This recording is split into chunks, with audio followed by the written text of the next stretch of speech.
The photographs spread across Admiral Suemu Toyoda's desk told a story more eloquent than any intelligence briefing could convey. Aerial reconnaissance images of American naval formations approaching the Philippines showed carrier groups so vast they darkened the ocean for miles.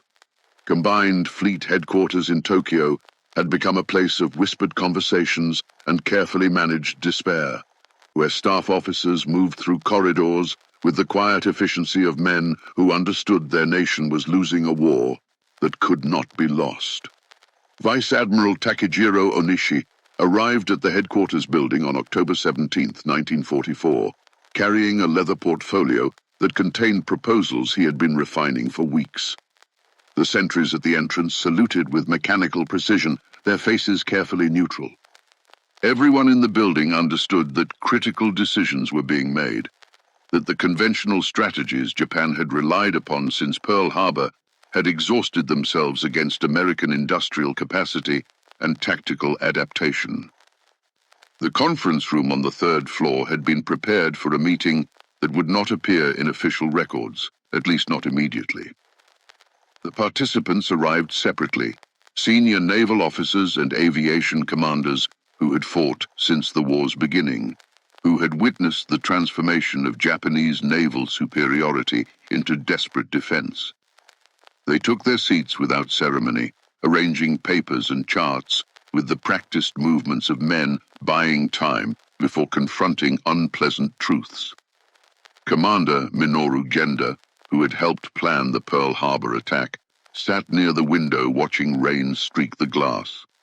That attack seemed like ancient history now, a memory from a different war when Japanese pilots were the world's best and American forces appeared unprepared and vulnerable. 3 years had inverted every assumption. American pilots now flew superior aircraft with training that Japanese instructors could only envy. American carriers sailed with defensive capabilities that made conventional attacks exercises in futility. Onishi began without preamble. He had commanded air groups, understood aviation tactics, and possessed credibility that came from combat experience rather than staff positions. His analysis was mathematical and merciless. Japanese naval aviation was dying, not metaphorically but literally. Pilot losses exceeded replacement rates, aircraft production lagged behind attrition, and the quality gap between Japanese and American forces widened daily. Conventional tactics no longer produced acceptable exchange ratios. Something had to change. The room's atmosphere shifted as Onishi outlined what that change would entail. Special attack units, pilots who would deliberately crash explosive-laden aircraft into enemy ships, not as a last resort when the plane was damaged, but as the primary mission, planned and executed with the same precision as conventional strikes. The aircraft would be the weapon, the pilot, the guidance system, death, the guaranteed outcome.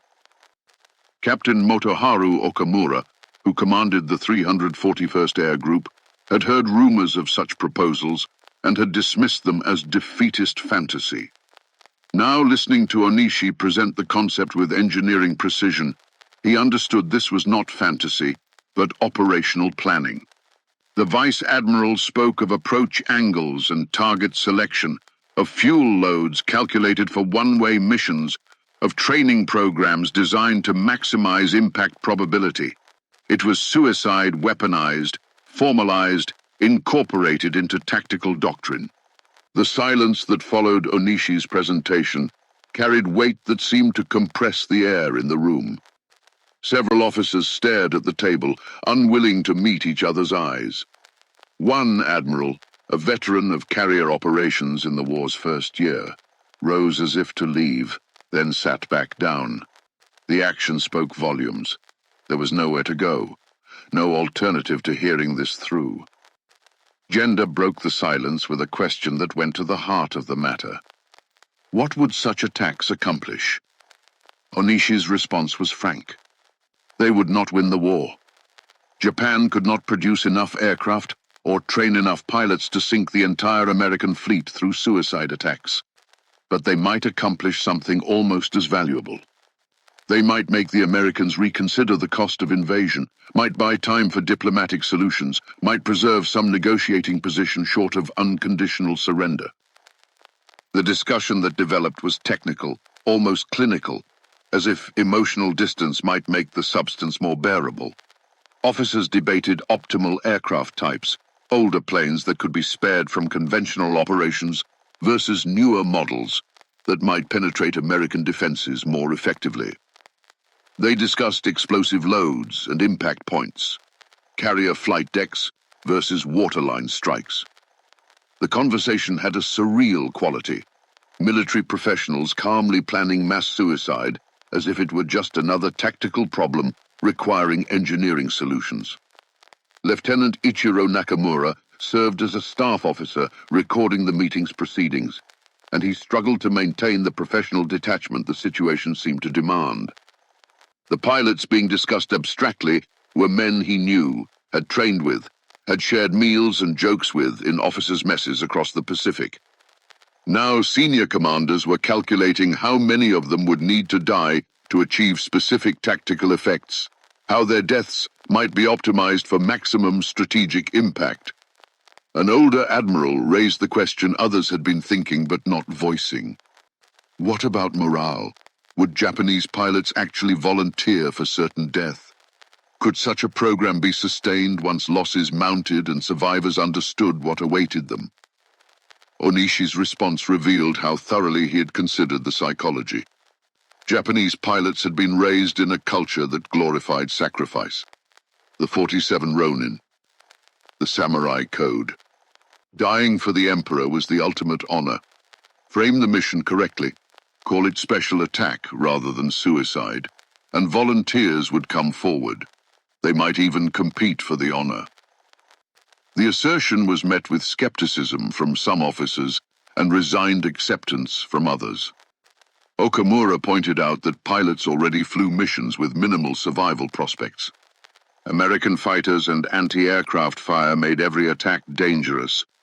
The kamikaze concept merely formalized what was already happening informally. Pilots were dying without inflicting proportional damage. At least this way their deaths would be guaranteed to accomplish something. The pragmatism of the argument was horrifying and difficult to refute.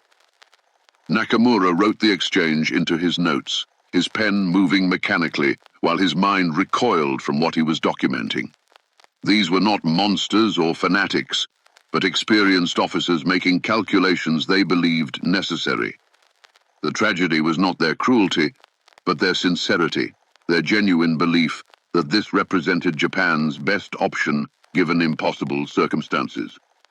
The meeting stretched past midnight as details were resolved and objections addressed. The first special attack units would be formed within days. Onishi would travel to the Philippines to implement the program personally. The aircraft would be prepared, the pilots briefed, the missions executed before the American invasion of Leyte proceeded too far. Everything would happen quickly, before doubts could crystallize, before the enormity of what was being initiated could be fully processed. As officers departed into the rain-soaked night, small groups formed in hallways and doorways, continuing conversations in lower voices. Some defended the decision as militarily necessary. Others questioned whether any objective justified what was being asked of young pilots. A few wondered aloud if this marked the moment Japan had truly lost, not territorially, but morally, spiritually, in ways that would outlast military defeat. Gender remained in the conference room after others left, standing before maps that showed American positions throughout the Pacific. He had planned operations that sank battleships and destroyed air bases, had been part of Japan's greatest victories. Now he was party to planning that would send Japanese pilots to certain death in attacks that might delay but could not prevent defeat. The arc from Pearl Harbor to this moment seemed to encompass not just military reversal, but a descent into desperation that transformed war into organized self-destruction. The implementation proceeded with the efficiency Japanese military organization could muster, even in catastrophic circumstances. Onishi arrived in the Philippines and began forming the first units. Pilots were assembled and addressed, the mission explained in language that emphasized honor and sacrifice. Many volunteered immediately, some from genuine conviction, others from social pressure that made refusal impossible. Training began focusing on approach techniques and target identification, skills needed for one mission that would end in death or, rarely, mechanical failure requiring return. Lieutenant Nakamura compiled reports on the early attacks, documenting successes and failures with the same clinical precision that had characterized the planning meeting. Several pilots struck their targets, their aircraft punching through carrier decks or exploding against superstructures. Others were shot down by defensive fire, their deaths noted in after-action reports as operational losses.